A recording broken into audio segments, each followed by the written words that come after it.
Welcome to the Massive Change Show. I'm Justin Foster. And I'm Dr. Virginia Lacayo. In each episode, we have conversation with leaders who are getting in some good trouble by challenging paradigms and shaking the system. And after each conversation, the episode shifts to the second show, where Virginia and I chat about what we learned from the guest. If you know of any leaders who will make a great guest, please introduce us. And of course, if you enjoy the show, please like, share, and leave a review. Thanks for listening.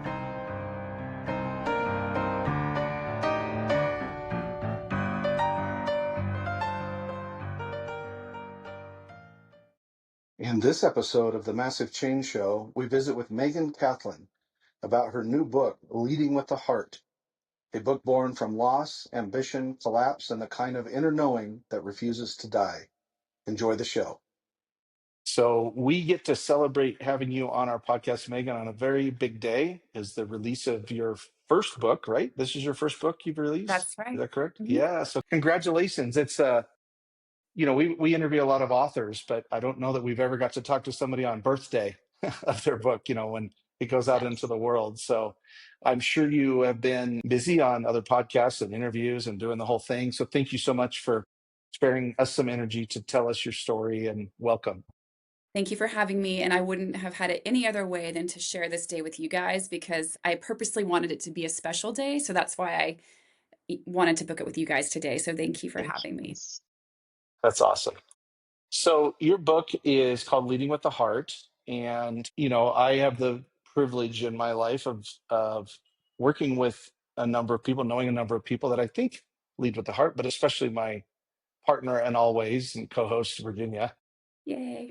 Leading with the heart with an enormous brain. So I don't know how she does it, but she's the whole package. Yeah. She's the whole package. That's right. Yeah. So, it's an interesting thing to write a book in general, but also to write a book about leading with the heart. So for context is to let the audience know, how did you get here? Where you're sitting here on October 14th, 2025, talking to a gringo and a Latina about your book. How did that happen? Well, I like to say that I came into the world with a huge heart. I felt a bit like a Disney princess. As a young girl, I would move through the world and just feel so much emotion for the birds and the trees and anyone suffering. I was really just honestly brought to tears by what I felt in my heart. I was so moved by the world, and I just wanted to love it and serve it, honestly. But when I was 5, my father died, and I found out that he died by suicide. And when I found out that moment, I had been raised in the Catholic Church. And at that time, the Catholic Church, as I knew it, said that suicide was a sin. So there was this big moment in my life when I walked out of the therapist office after my mom told me the truth of how my dad died. And I was really trying to imagine my dad in hell, because that's what I knew as a little girl. So I was trying to picture him in flames, in the way a young girl might do. And it really hit me in that moment that it was a lie.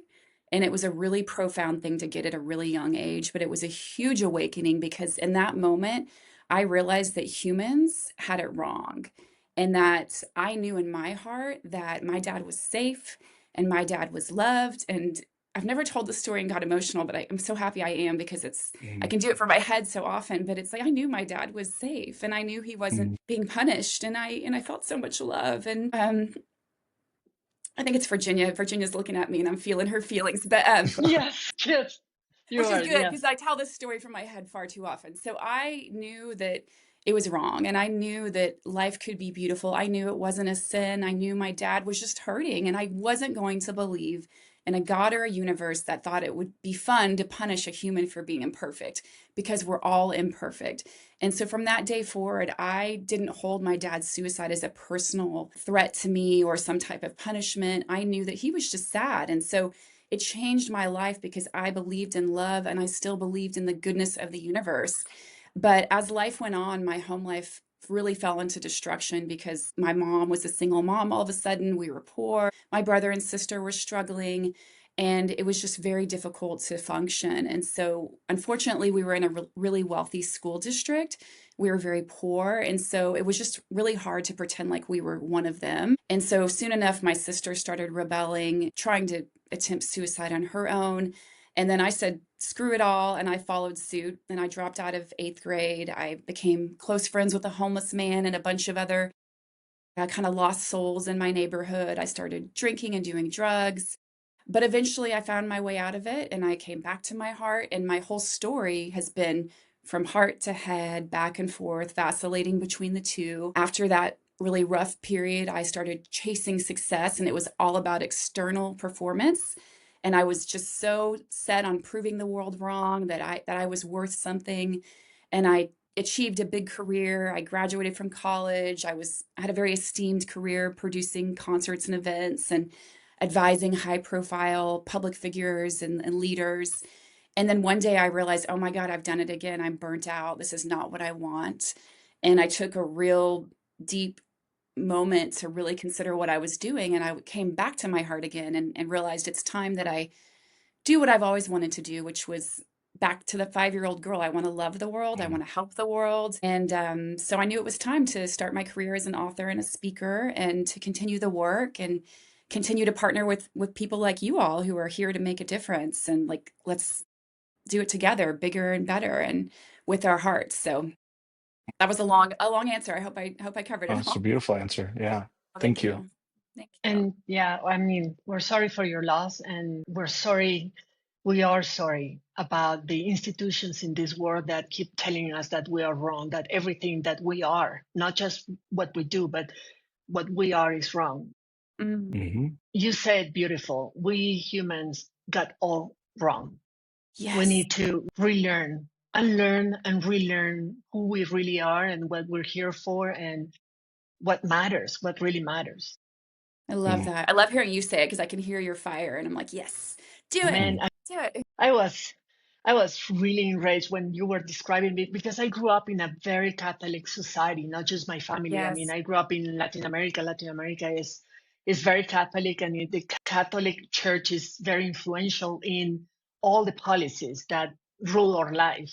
And so a lot of that ideology is permeated when I grew up what it means to be a woman, what it means to be a young person, what it means to be a good daughter, a good mom, a good wife, or a good partner. With everything was based on a set of rules that in my heart I disagree with. I was like, this cannot be it. And this Yes. cannot be right because it's so limiting and so oppressive and perversive in many ways. So that amongst, yeah, don't get me started.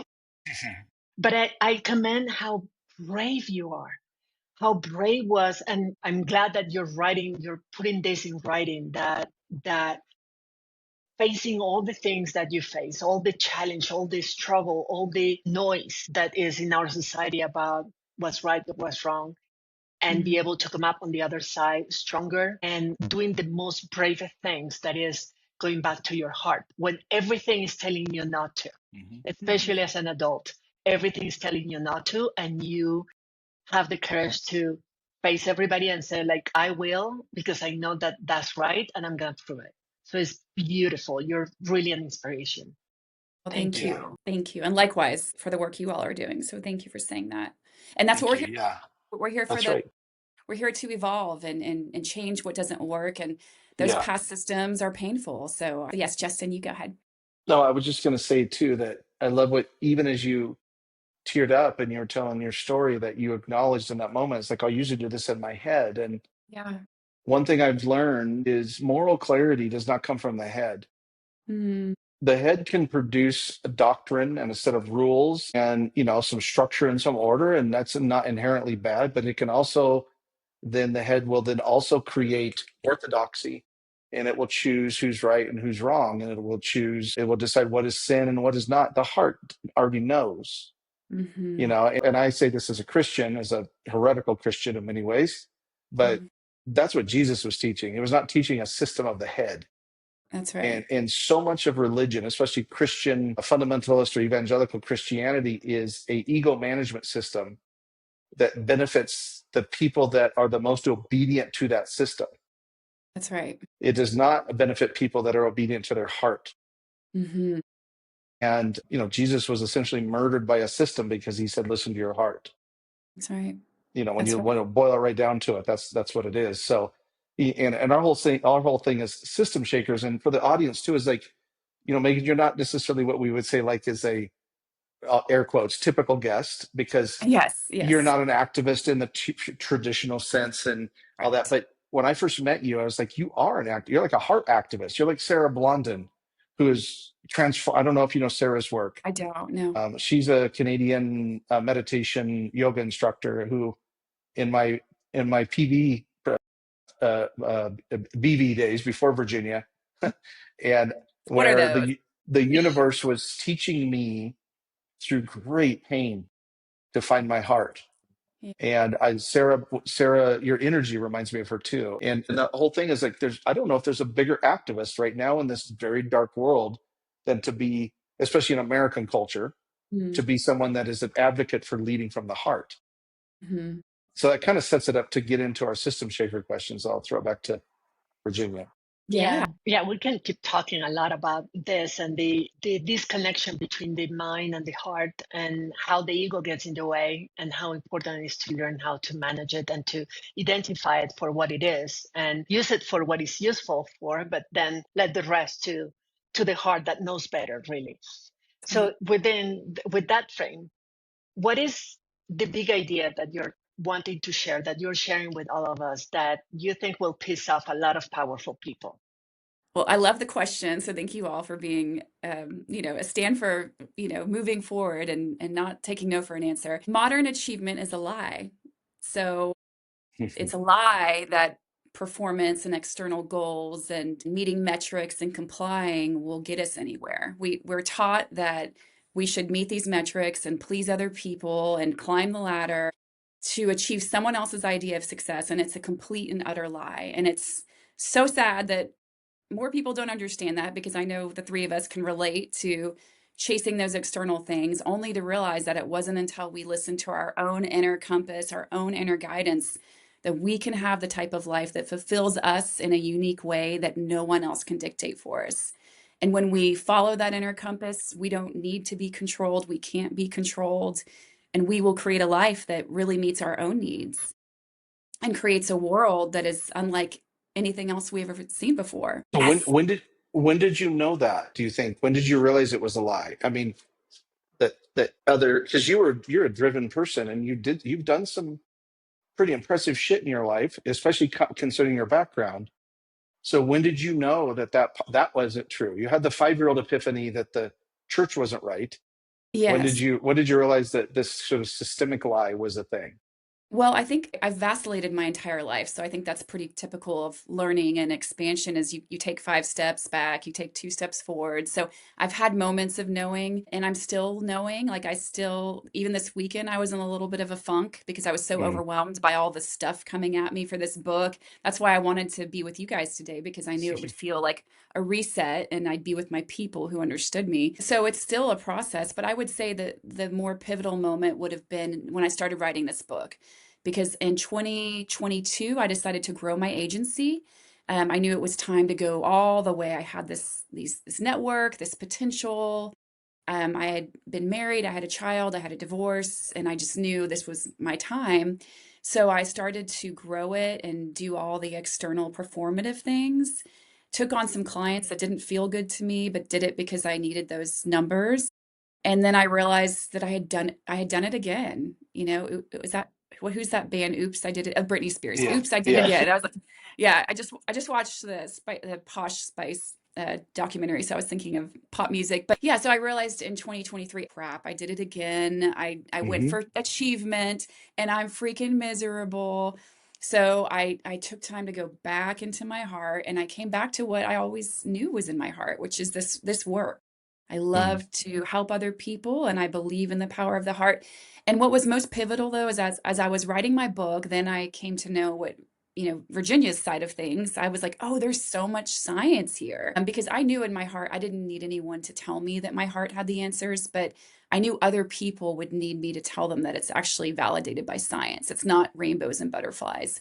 So when I Mm. understood the science of the heart, which the Heart Math Institute, who has been Hmm. studying the heart for 30 years taught me. Then I realized, okay, this is all I need. I've got both sides of the story here, my version, the science version. And so never since, I've never looked back. And I know I kind of went off the question a little bit. No, Did I that's okay. address that? No, Okay. you did. Okay. Yeah, that's I great. got Yeah, excited. that's okay. When you talk about this, I mean, going back to the question, when you talk about this, what kind of reactions you see? I mean, we know that this is a statement that the lie that you describe and how much it matters to really learn or relearn how to live from the heart. What is some of the reactions you get from achieved leaders? Reactions from whom? What was the word you said? From people that have lived the life, that are achieved, Yes. Hmm. successful, and Yes. fill all the boxes, let's say. The reaction I get is a little kind of skeptical and a little uncertain. Like they can feel the truth because they do have a heart, but they don't really know what to do with it. So I think that the very first reaction is, that sounds really good, but I don't understand it. So yeah, that's the first Interesting. response. Well, And that kind of said. sometimes Oh, go ahead, sometimes the Virginia. not understanding is really, I understand it, but it's scary. So Yes. let's pretend like the confusion is really a trick of the mind to avoid Yes. the truth or to avoid facing something that matters. The mind goes like, oh, I don't understand, it's all confused, but really is most of the cases it's just fear. I love Yeah, that. I love that. That's amazing. I can totally yeah. see that. Well, and it goes to power dynamics too. And again, lots of things I've learned about from Virginia about this is that privilege is feeds the hologram that your ego produces as Hmm. a type of success, and much of it is, even statistically, that the addiction rate, the addiction levels, and the misery index of rich people is much higher than poor people. Hmm. There's also the poverty index of below a certain number, you're also miserable too. Right. Um, or there's the thing too of like in the United States in particular, it's like no one wants to be seen as poor or sad. Hmm. So if you can have this perception, I think this is especially with white people, this why there's this sort of thinness of conversation sometimes. It's about like where you've been, the stuff you bought, and the kids, and that's it. Yeah. There's nothing. There's not a lot of depth in there too, because depth is terrifying to the hologram. So, Hmm. which kind of sets it up too, is that you're in this shift now with this book, and I'm sure you were working on this prior to the book too, but the book is here now, and you're shifting from your agency and event planning to speaking, and got nothing to do directly with event planning anymore. So that's a big shift, especially Yeah. at with the second question we asked system shakers is some of the challenges. And I have a it's going to sound like a really snarky question, so bear Okay, with I'm me ready. here. I'm Yeah, ready. bear I'm with me ready. here. The intention Yeah. behind it Yeah. is Yeah. there has been a lot of attractive, smart white women that write books about the heart. Yes. Yeah. Why is Yes. yours different? Yeah, no, it's an important question because again, it's rainbows and butterflies. Oh my God, just take care of Yeah, yourself. It's all going to be okay. yeah, right. Yeah, it's the eat, pray, love, and all of its siblings. Yes. The But privilege, the privilege, the yeah, privilege. right. Yes. Yeah. Yeah. So why is yours different than that?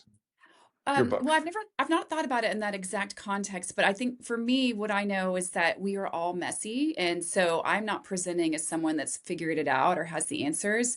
I'm just saying we're all the same and we each have access to this greater intelligence, and mine's not better than yours and yours isn't better than mine. And it's just the answer is really, as I have sought the answers to my challenges through my lifetime, like so many of us, I've read all the books, the seminars, the classes, the Hmm. religions, the retreats, all of it.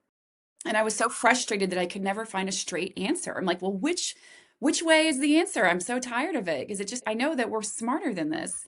And so when I found the path of the heart, I realized that's it. It's just one single answer, and it's unique to each of us. Mm, And it's not about privilege. It's not about one being better than the other. So I think really it's just saying that I'm messy today. I will be messy forever. I will regress and go forward a million times over. And that's true for all of us. So really my book is about the message of we're all okay. We're all messy and it's all okay. But our heart has answers unique to our own path that can guide us. So I don't know if that addressed your exact It does, question. yeah. Okay, What I okay. hear in that too is you're not selling a system. This is the Right. common thread with self-help or self-reflection. It's why they use a lot of the same language. We sort of we jokingly say like white girl summer, type language, Yeah, yeah, yeah. or white girl in Tulum, that type of Yes, thing. yes, yes, yeah. And there's a dude version of this too, mind you, For sure. for Yes, sure. yes.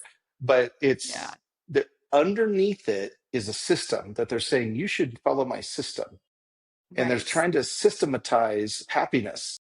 Yes. And when I talked to you the first time, just in the intro call, and then you were sharing more about your book, is like my intuition was like, oh, you're telling a story about what you've discovered, and you're reminding everyone, as you just said, that it you don't need a system to follow your heart. It's a little bit like consciousness. You could be in Viktor Frankl was in the shittiest situation of Yes. all, being in a concentration camp, or Nelson Mandela or Hurricane Carter. These people that were in really bad situations, and they still had this revelation that they were not their thoughts. That's And you're right. talking about, like, that you don't need a system to follow your heart. That's what I hear. That's right. And also what I get from your answer and your story is that you've been experiencing this since you were a Mhm. kid. That you've been living and leading from your heart, and was society and all the beliefs that we have and all the dogma that we are part of that took you in a different path and following that, American dream and the lie, as you call it, until you find out that that was not the truth for you, that was not you. And what I like Yes. is that you are very humble when you said, this is how I have experienced this and what it means for me to come back to my heart and the difference that it makes. Mhm. And I think that is, yeah, not presenting yourself as the messiahs and then saying like, I discovered. That's the other thing that sometimes is shock me, when people have a really nice life and everything is fine, and they don't face that kind of challenge, and then later in life they discover America. And I Yes, have to yes. say it this way because Yes. from America as well, Yes, and yes. Christopher Columbus and all that saying like, oh, I discovered the new truth that is like leads from the heart. Is like, we all knew that already. That's The right. difference is that not all of them are brave enough to actually be faithful to that and actually follow that path and face the challenge and the hard work that it takes to come back to your heart, Mhm. and all the things that you have to left behind, all the things that you have to let go, and the things that you have to stop being for you to come back to your truth and to your heart. And so when you say it like that, is like, I'm not reinventing the wheel. I'm just telling you the truth as I am experiencing it, because it matters. And that makes a difference, I think. Yeah. Thank you Which for is what saying that. it's what mystics do. Mystics don't have answers. They point you Right. to the answers you already have. That's what makes a mystic, as opposed to a self-appointed guru, which we have lots of. Yes. So from a pragmatic sort of business standpoint, you've been a business person a long time. Mhm. What are some of the challenges you're seeing as in shifting your sort of the way that you show up in the world, your brand, your business model, and everything, to you being at the center of it with this book, with Mhm. your message as a speaker? What are you struggling with, both internally and externally? Well, it's happening right now, which is really funny. So I can lead with my heart a lot more easily when I don't have to expose myself to the world. So when I can live in a little bubble and just keep my peace and surround myself Hmm. with the greatest people, it's really easy to lead with the heart. But right now, I'm putting myself out there, and so it's a lot of frenetic energy, Hmm. emails, inquiries, people who have advice, like it just runs the gamut, people who don't wish me well. So I'm now stepping into that world. And so now I was really disappointed because I love it when I'm in my heart. And like, Virginia was saying, like, what's the process like? This weekend, I took a backward slump. Like Sunday, I was miserable. I was in the worst mood. I couldn't get out of it. And I was like, this isn't the heart. This is lame. And so I had to sit with it. and come back to it. So the challenge is now, as we all know, when you step into the space, the challenges get bigger and bigger. So now I have to master staying in my heart, even when there's a lot of outside energy coming in. Mm-hmm. Because for me, this book, like you said, I'm not a guru. It's just that I know that this is a beautiful gift that each of us has. And it makes me so sad to think about all the people out there who think that someone else is more special than them, and all the people that think they're screwed up and maybe they're not good enough. That makes me so sad because we all have a heart. We all get this wisdom. So I'm teaching this because I believe in every person and their heart. It's not to be a peer or a guru, as you all said. But by being on a public platform, I now have to be treated that way, and it's a lot. So that was a lengthy answer, but I think just staying in my heart is the thing, which again was why I was so happy to be with you guys today, because I knew I'd be in heart-led presence. So Yeah. Well, I can tell yeah, you something as a yeah, complexity scientist. yes, tell me. When you know you're doing something right, when the world is reacting to you. Yes, yes. I have something that I teach to my clients and my students is that when you fight the system and the system actually get the punch, the system Mm, will fight back and you will notice it. yes, System is fighting back is because it's getting the punch. You're hurting somewhere, which is good. That yes, means that because you're doing what you're doing because you want to make a change. It's not just for fun. I mean, maybe it's funny or it's fun, but it's not. It's because you want to make a change. You want to share a message. You want to touch people's heart at the same way on souls.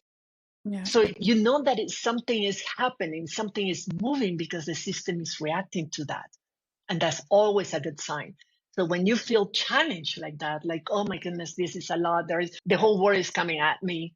It's like, yeah. well, I'm making the world reacting to me. That means that they're listening. Okay, I'm so glad you told me that, and I wish I would have known you on Sunday because I would have been like, "Save me!" But I'm really happy to hear that. That's great news. So it's time. Yeah, it's new for me. So, but thank you for Yeah. saying that. And it's brilliant, Virginia. And your Mhm. awareness that that's your answer, Megan, is also a sign of, of it's hard to be highly aware and anxious at the same time, Yeah, so yeah.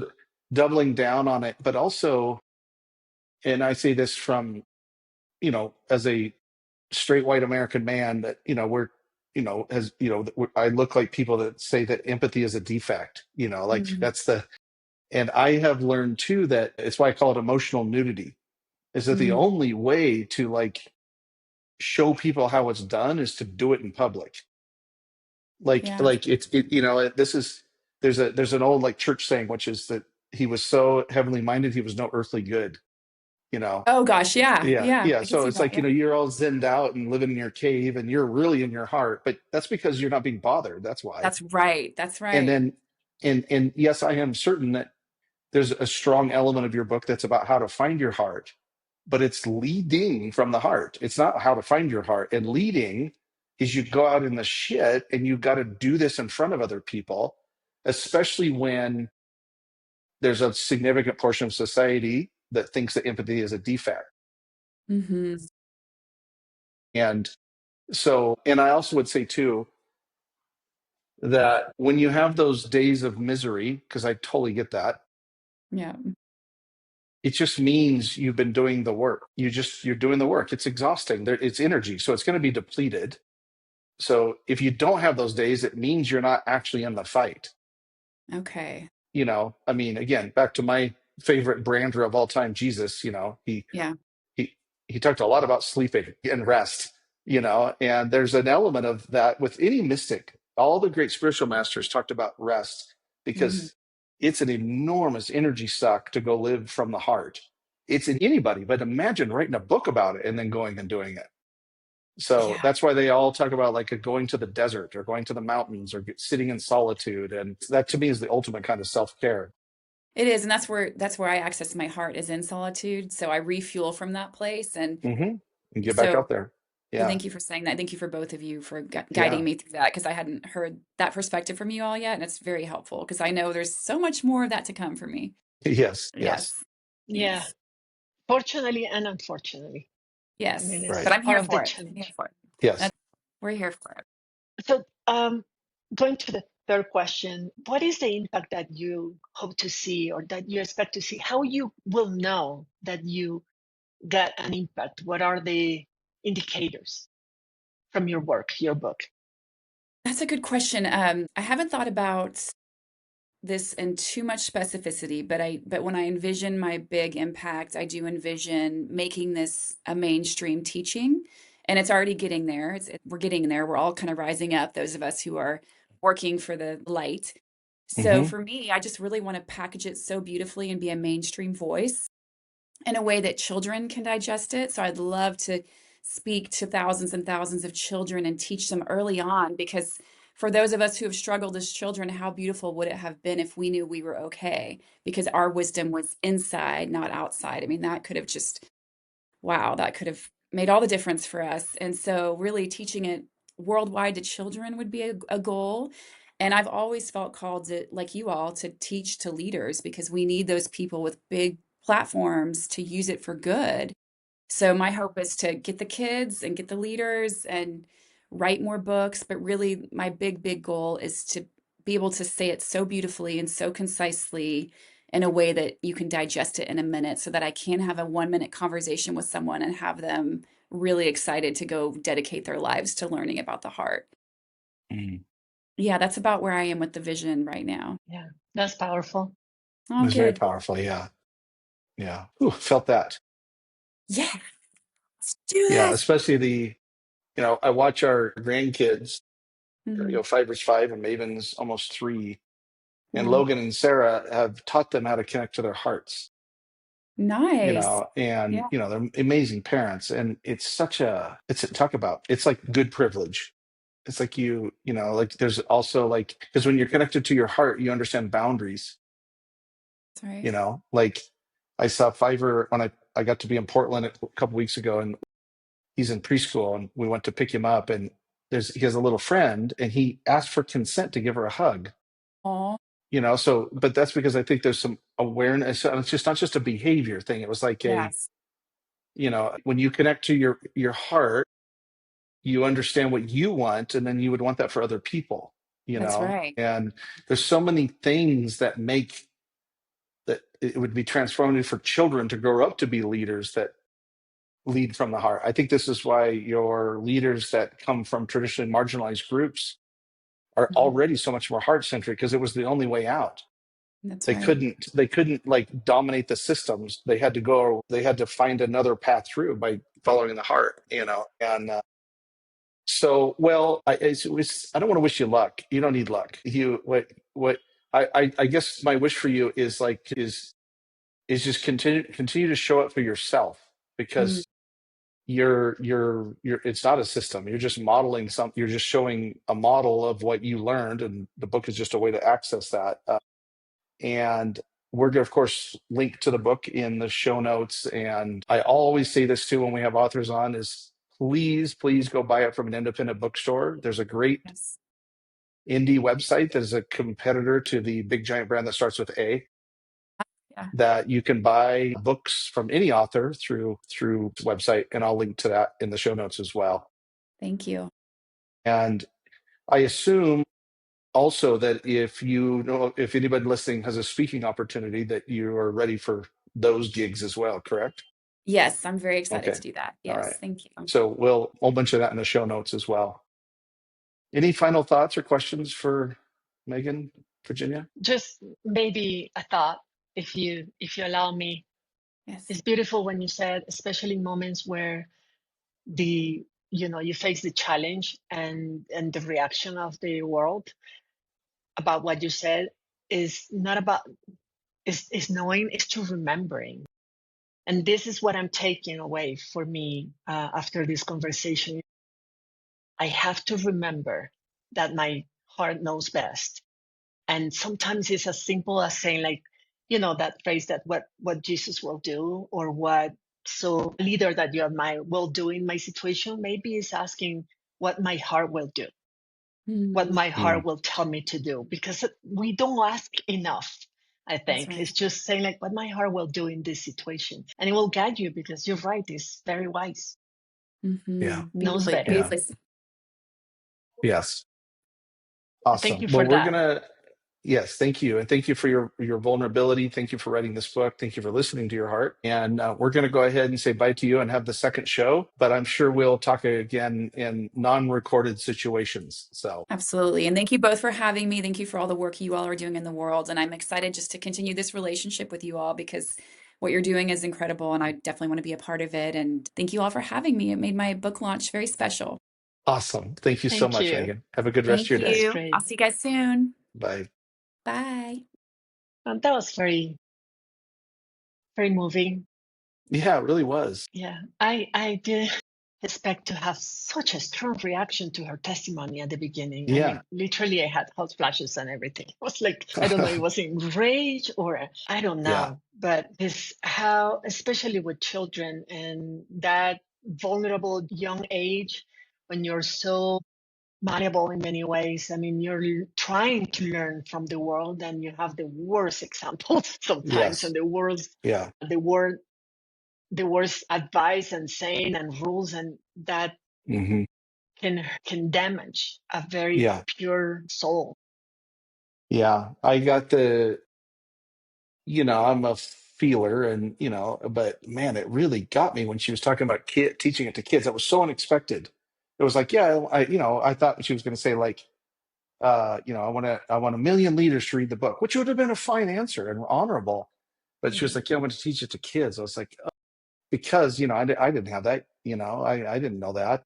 I remember specifically, and maybe this is a little bit also what you were feeling when she was talking about the church telling her dad had gone to hell because he committed suicide is when I first started deconstructing and I started publicly talking about listening to the heart, I remember mentors from the church I left messaging me with Bible verses, telling me not to listen to my heart. And I knew that was I was on the right path. It's like I am being vulnerable and saying, my heart is telling me this, and then I'm getting, elders from the church messaging me saying, oh, that's so dangerous. Don't listen to your heart. Remember what it says in Jeremiah. And I'm so glad I listened to my heart. Yeah. I suppose we would have met maybe if I hadn't listened to my heart, but I am 100% certain that that was part of it. And when I talk about Sarah Blondin, and which I'll link to in the show notes as well, and all of that was like, I don't think there would be a massive if I didn't listen to my heart. The way that it's formed, I don't think we would be living in Mexico. I would be living in Mexico City. It's all because I listened to my heart. So this like idea that you're not supposed to listen to your heart is just, it's almost evil. Some people talk about the heart as talking about intuition as well. I mean, it's Hmm. something in your soul is telling you things that you need to know or reminding you things that you know but you haven't paid attention to or you forgot. And I was reading about that this morning, actually, that how sometimes we make decisions, the things that we do in life, we play very small, and most of the time is because we try to make all the decisions with our head, with our brain that is designed to, as you said, make decisions, find the logic of things, collect knowledge. So it's based on what we know, what we think we can control, what we think we can predict. And that is so little. And most of the beautiful things that we experience in life happen in the unknown, in the unpredictable, in the, uncontrollable aspect of life, the things that we don't know yet. But our intuition is not just a collection of memories. It's not memories, it's not knowledge, like information in our head is way more complex. I think that nobody has been able to explain it in detail, but it's a combination that goes from historic memory, memory from our past life, if we have some, or maybe from our precedents, like people before us, is the heart, is knowing, is more perceptive of what is happening in our life and our potential to be able to guide us and what is best for us. And that's the other thing. She said something very interesting, that it's not about that I'm better than you, or I know more than you, or you're less than me, or anything like that. The truth is that only we are the experts of our life. Nobody knows better what is best for us than our heart. Nobody. Everything that we put in our minds and we take from our mind to make decisions is about what other people have said, our parents and everybody else after that. So we use the knowledge of other people about what they think is better for ourselves and what they think is right for the life, for whatever choice we have. But the only thing, or the only person that really can know what is better for our unique life, that is only ours and is unique in the world, is our heart. So there is no better advisor than the Yeah. expert. Say. Yes, that's right. Yeah. And I think though too is that people don't really know how the difference between that emotion is not necessarily the heart. Emotion can be the ego too, for sure. And so, and it's also can be, it requires some sort of critical thinking. It's an interesting thing. It takes critical thinking to understand your heart, because you have to understand the voice of the heart if you want to say that. Like we will say, my heart really, my heart, I just know it's the right thing to do this, or this.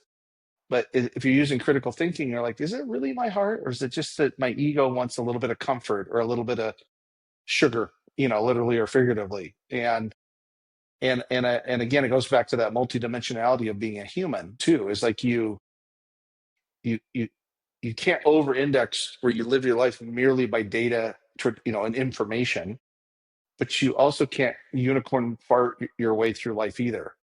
There's a balance there of that. And I would say though that the mind makes a much better boss than the head. I mean, the heart makes a much better boss than the head, and then it puts the head in the proper role as like more of an like an information source, or in a catalog of information. Is really good at logistics. So yeah, I think it's also interesting, and I mentioned this in the conversation too, that about the question about a challenge is Megan's doing something that, like if I was coaching her, this is exactly what I would tell her to do.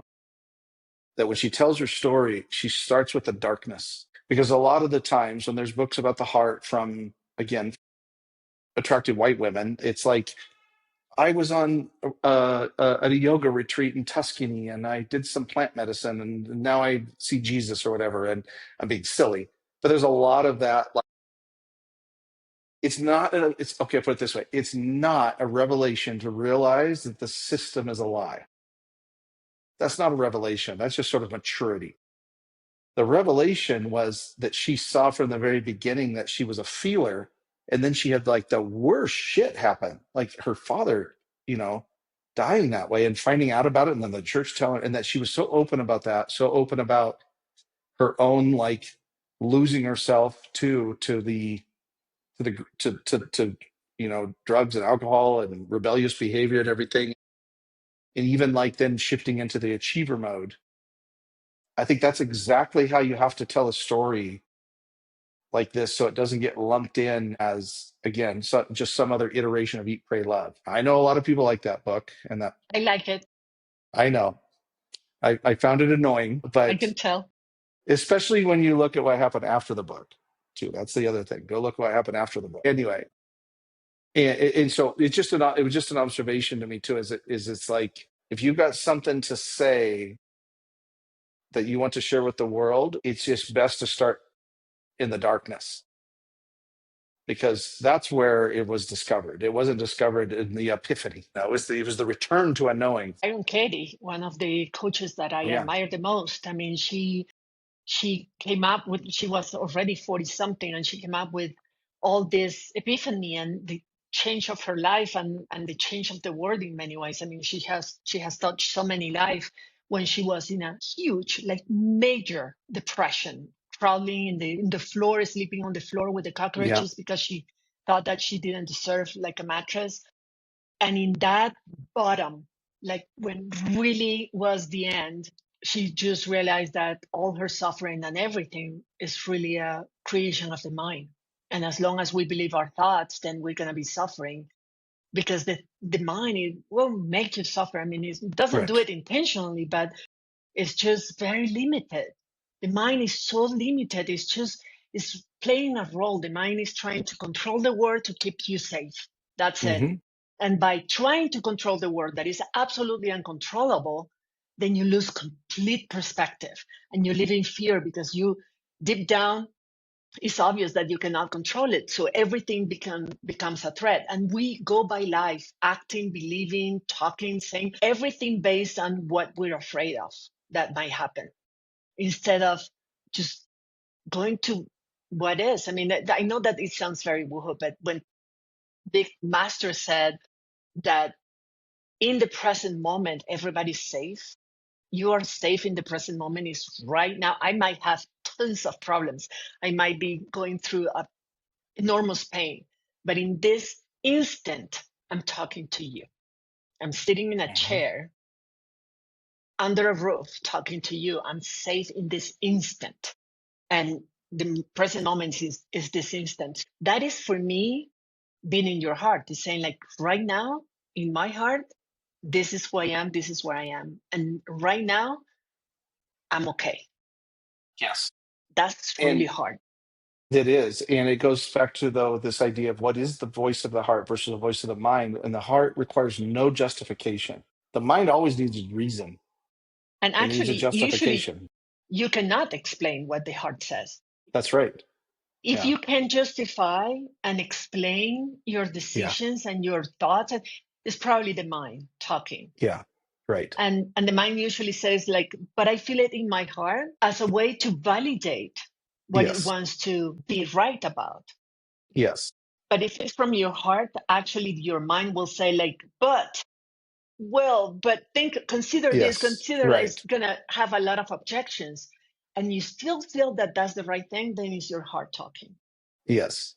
And there's also the element, too, of you get into a way longer topic, the divine feminine versus the divine masculine, or whatever term people want to use for that, that's the heart. The feminine is the heart. And all of the systems that have existed since, really mostly since about 2000 years ago, that out of that came the patriarchy and corporate capitalism and colonialism and all of that, is all head-based stuff.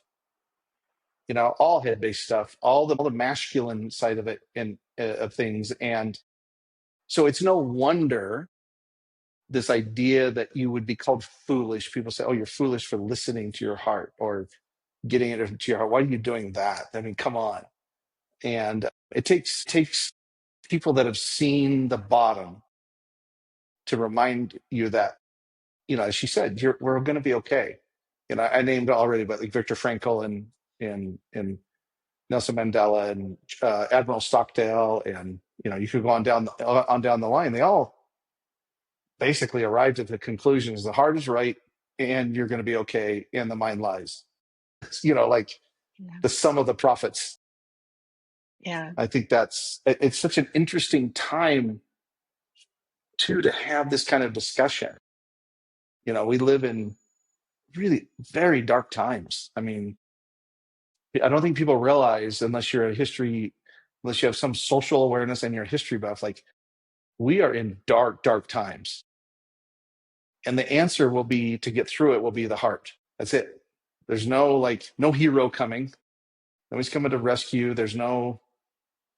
It's just like, the more of us that get into our heart, the more tribed up we'll be to get through this time that the world is going through. Yeah. And you said, we have been led for centuries by the masculine energy, the warrior, the ones that create structures and hierarchies and order and top-down approaches and commands. But is the kind of energy that keep us disconnected, that make us think that we are individuals and not really part of the whole system, is the one that dismiss anything that is feminine, that is very misogynist, and dismiss what is Mm-hmm. feminine, including compassion. They Mm-hmm. listen to the heart, the wisdom of the heart, nature. And I don't know what proof we need now, as you said, in these times, that we need exactly the opposite. We need more feminine energy, more nurturing, more connecting energy with everything to be able to Yes. survive this Yeah. So, and to create what's next, and be creative. And as Yeah. yeah, you mentioned, and you have taught me so much about the masculine and the feminine energy, and you told me that the energy, the feminine energy, is very powerful and can be very destructive as well, but destructive in a creative way, meaning that destroy everything that is not working and that is hmm hurting the is hurting nature, is hurting our human kind, to allow a space and to open the space for creating new things and for creating better things. So Yeah. maybe we need a little bit of that kind of, not the masculine energy destruction, but the feminine energy destruction Yeah. to Yeah. remove what is not working anymore Right. and start And again.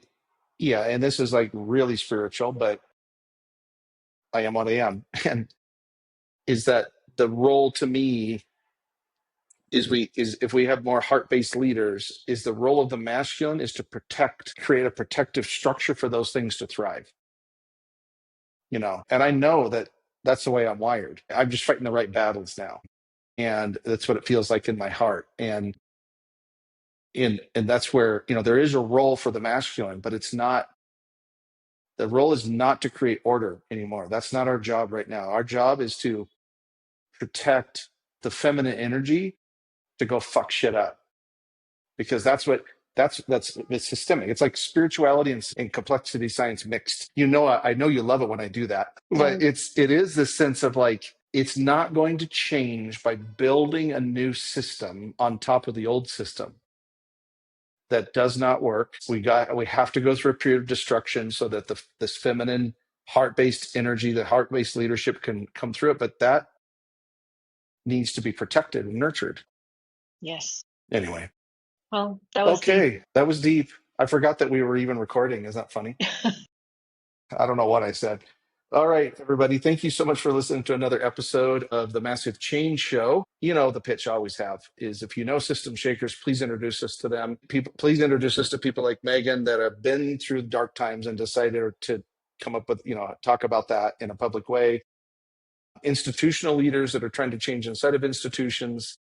Just send us system shakers. That's who we're here to serve. That's what we want to do. And other than that, we hope that you have a great rest of your day, wherever you may be in the world, at whatever time you're listening to this. Thank you. Thank you.